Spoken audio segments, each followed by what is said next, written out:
Desde distintos lugares han llegado aquí, a Aguascalientes, a la antigua llamada Villa de la Asunción de las Aguas Calientes, fundada en 1575 por colonos españoles, aventureros de origen más bien humilde, que tuvieron que librar no pocos ataques con tribus nómadas chichimecas. A estos ataques hay que agregar las epidemias y la pobreza que hicieron estragos en la población, a tal grado que la villa quedó casi abandonada. Ni siquiera la agricultura había progresado, pues a los colonos no les interesaba cultivar estas tierras pobres de una zona semidesértica. No obstante, esta villa llegó a ser el asentamiento más importante entre Guadalajara y Zacatecas.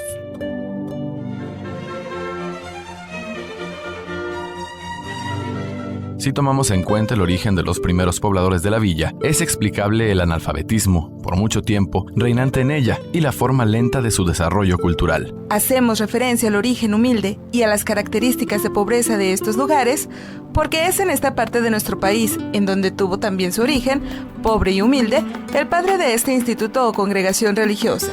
Congregación que fue la floración del ideal de caridad y de celo que inflamaba el corazón del tercer obispo de Aguascalientes, ahora ya siervo de Dios, José de Jesús López y González.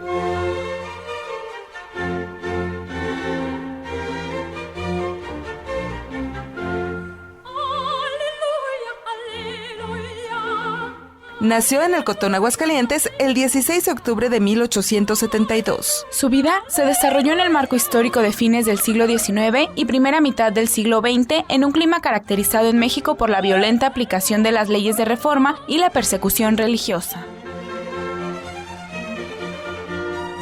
Acervos y crueles tiempos, los llamaría el señor López, en los que la legislación civil prohibió la instrucción religiosa en las escuelas, cerró los colegios católicos, clausuró los conventos y del pueblo humilde era cada vez más socavada su fe por la expansión del socialismo y la proliferación de sectas protestantes. Ante aquella crisis que se vivía en México y en particular en Aguascalientes, el joven sacerdote José de Jesús López y González supo leer, como profeta, los signos de su tiempo, de manera muy particular desde el año 1920, cuando quedó como encargado de las escuelitas de la diócesis por voluntad de su obispo, el señor Ignacio Valdespino y Díaz. Dichas escuelitas llegaron a ser 11, conteniendo cerca de 1,500 niños atendidos por 40 señoritas que trabajaban con buen espíritu. No obstante, no era lo suficiente para que pudiera llamarse un verdadero apostolado para el remedio de las necesidades morales e intelectuales de los pobrecitos de los barrios. Además, había otro elemento de consideración, el que los colegios católicos existentes resolvían el problema a medias, porque influían en grupos reducidos de gente acomodada. Se necesitaban escuelas para pobres. Fue entonces que palpó la necesidad de que las maestras estuvieran mejor preparadas e impregnadas de amor a Dios y a los niños pobres, así como libres de compromisos familiares, y se dijo: esto solo puede darse si ellas son capaces de dejarlo todo: familia, bienes, voluntad propia, es decir, si son religiosas. Invitó a un grupo de aquellas maestras y les propuso formar una asociación piadosa, la Asociación de Obreras Apostólicas del Sagrado Corazón de Jesús. Era el 25 de diciembre de 1925 cuando las primeras maestras hicieron formal promesa. Ofrecieron a Jesús Niño consagrar sus actividades a los pobres y a los pequeños, en recuerdo de que Él quiso por nuestro amor ser pobre y pequeño. Ni un año había pasado cuando arreció la persecución religiosa en México dentro del gobierno del general Plutarco Elías Calles. Pero no puede el vendaval acallar el amor, y allí tenemos a las primeras hermanas atendiendo ocultamente pequeños grupos de niños en domicilios familiares. Están en diversos rumbos de la ciudad: El Rastro, El Obraje, El Encino, Altavista y Talamantes. Aquellas pioneras de la Escuela del Sagrado Corazón de Jesús seguían adelante, alentadas siempre por la palabra llena de fe de su santo fundador. Debemos darle gracias a Dios con toda el alma, porque a pesar del ambiente que se respira, por lo que a nuestra obra hace y por lo que con ella se consigue, estamos mucho menos mal que en otras partes y tenemos más bien del que merecemos. Bendito sea el Sagrado Corazón de Jesús.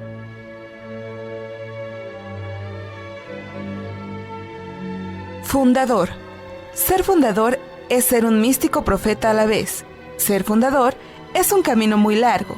José de Jesús comenzó en 1925 con la creación de la Asociación Piadosa, y la idea de fundar la congregación era en él cada vez más clara, pero no vislumbraba quién o quiénes podrían ser las personas idóneas para comenzar la fundación de la obra. Mucho menos contaba con recursos económicos para una empresa de tal magnitud. Cuando en 1927, dentro de la crítica situación religiosa en México, se disolvieron muchos de los conventos, llegó a Aguascalientes una exreligiosa perpetua de la Colegiata de México. Ella era Josefina Blanco, mujer inteligente, aunque inculta. Traía una recomendación del señor obispo de San Luis Potosí, Miguel María de la Mora, dirigida al señor obispo López y González. Dicha religiosa deseaba fundar una congregación con una línea de tipo carmelitano. El señor López vio como probable oportunidad que la religiosa le ayudara a fundar la congregación que deseaba. En el año de 1928, entre los dos se dieron la tarea de redactar las constituciones el padre y las reglas la madre Blanco. En enero de 1929, la Madre Blanco con 8 señoritas ocuparon la casa número 17 de la calle Talamantes para comenzar a llevar vida de comunidad, ajustando poco a poco vida a las normativas ya establecidas. Algunas de las maestras de las escuelitas de la Mitra pidieron ser admitidas en dicha comunidad en calidad de postulante por tener que seguir yendo a clases. El grupo vivía con mucha pobreza, careciendo aún de lo más necesario, pues se sostenían con el trabajito de sus manos y con la venta de algunos objetos de valor que más de alguna llevaba al ingresar. Ahí fue la cuna de la incipiente congregación que iba a tener, como todas las obras de Dios, tantas vicisitudes en sus principios. Posteriormente fueron ocupando diferentes domicilios en la ciudad de Aguascalientes hasta que en octubre de 1935 se estableció la comunidad definitivamente en la calle Cristóbal Colón número 117, hoy 637.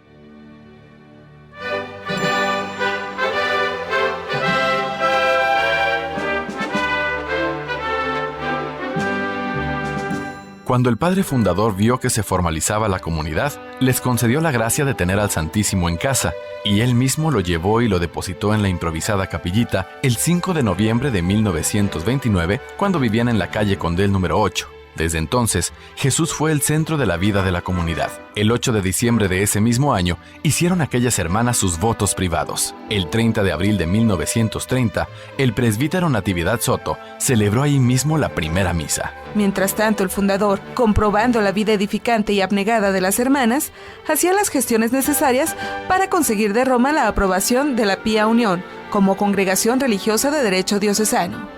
En los documentos con que se tramitó la aprobación canónica de la congregación, quedaba muy claro que el trabajo principal consistiría en que el pueblo humilde no careciera de institución religiosa, tanto porque la fe del pueblo había sido socavada por el socialismo, como porque el elemento humilde de la sociedad era el elegido por el protestantismo para hacer la propaganda de sus doctrinas.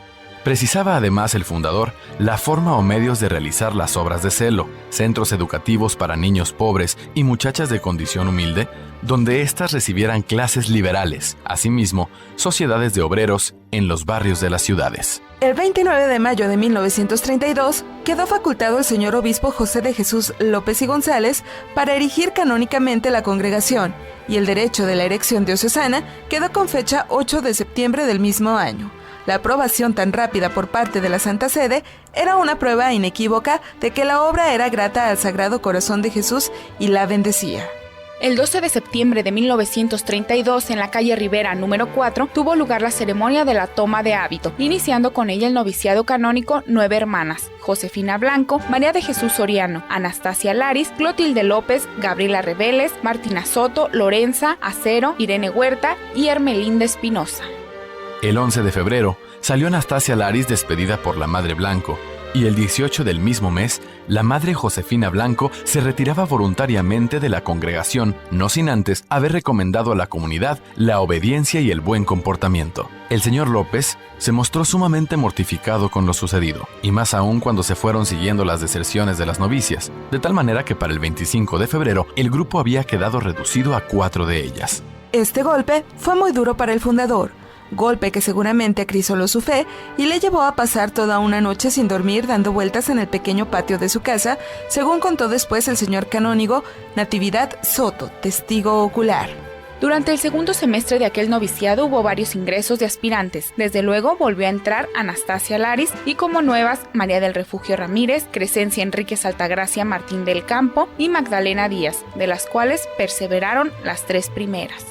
Las 4 novicias que profesaron el 13 de septiembre de 1933 fueron Irene Huerta Sandoval, María Asunción del Divino Maestro, Martina Soto Rodríguez, María Encarnación del Divino Verbo, Lorenza Acero Esparza, María del Refugio del Niño Jesús y Clotilde López, Teresa del Niño Jesús. Esta última, a los pocos meses, dejó la congregación. Otra dificultad en los principios de la congregación.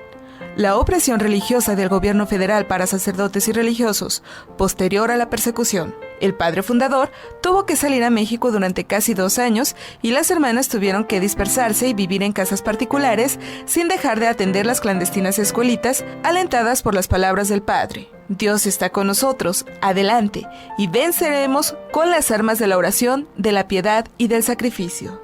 Cada hermana trabajaba en un cuarto o techado de las casas que les facilitaban algunas familias y poco a poco pudieron ya establecerse en casitas rentadas y tener 2 a 4 grupos o grados. En 1937 se atendían en la ciudad de Aguascalientes, en la colonia Altavista, calle del Carmen, la de Santa Teresita, hoy Héroes de Chapultepec, en el barrio del Encino, La Leona Vicario, y la de Nuestra Señora del Refugio, hoy Escuela Progreso, en la calle Alba, y en el barrio de San Marcos, la Escuela Talamantes, en la calle del mismo nombre. Cuando fue ya posible volver a la vida comunitaria, el señor López se dio a la tarea de ir promoviendo la formación que debían llevar las hermanas, como apóstoles de los pobres, tratando de superar las enseñanzas de la Madre Blanco que habían marcado fuertemente las primeras hermanas. Igualmente siguió aprovechando la ayuda con que distinguidas profesoras desde hacía tiempo venían acompañando pedagógicamente a las maestras de las escuelitas y ahora también a las primeras hermanas. Él mismo les daba clases de matemáticas y de gramática, así como orientaciones prácticas en cuanto al trato con los padres de familia y los alumnos. Dadas las facultades que la Sagrada Congregación para Religiosos había concedido al fundador, las primeras superiores generales de la congregación fueron designadas por él de 1933 a 1945, siendo la primera María Asunción del Divino Maestro, la segunda María Encarnación del Verbo Divino y la tercera María del Consuelo de Jesús Sacramentado. Esta última, terminado el trienio de gobierno para el que había sido nombrada por el padre, resultó electa en el primer capítulo general celebrado en la congregación y presidido por el mismo fundador y tercer obispo de esta diócesis de Aguascalientes. Fue por este tiempo que insinuó cuál de las jaculatorias al Sagrado Corazón llegaría a ser su lema cuando dijo: repitan siempre sus jaculatorias, sobre todo la que es propia de la congregación, que es todo por ti, oh Sacratísimo Corazón de Jesús. Todo por ti, divino corazón.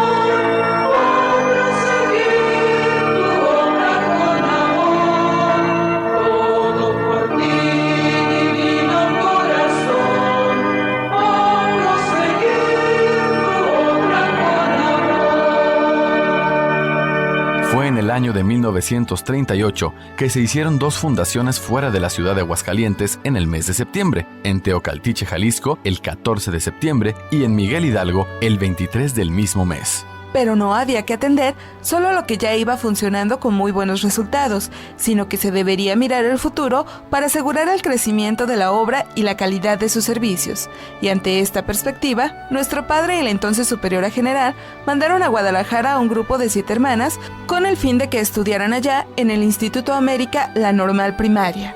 Con ellas inició la congregación la tarea de la preparación profesional de sus miembros, preparación que terminaron aquellas hermanas en 1950, meses antes de la muerte de nuestro padre. Las obras sociales fueron también expresión del celo pastoral de Jesús López, incipiente encarnación de un aspecto del carisma a favor del pueblo humilde. A eso se debió la creación del Orfanatorio Nazaret en 1947 en Aguascalientes y la acogida de las internas del Asilo Guadalupano en Teocaltiche. Las fotografías hablan por sí solas. Los niños y niñas que no tenían padres encontraron en el señor obispo José de Jesús su padre y en las hermanas una madre. Es en 1950 cuando el fundador fue llamado a la casa del Padre, dejando una estela de santidad, una acendrada devoción al Sagrado Corazón de Jesús, especiales obras de caridad, desde luego la congregación, y recuerdos imborrables de su vida y de los momentos luctuosos de sus funerales. Además de las escuelas arriba mencionadas, dejaba en su diócesis 5 más, en las parroquias de Encarnación de Díaz, Jalisco, y en las de Calvillo, Ojo Caliente, Asientos y Pabellón, Aguascalientes.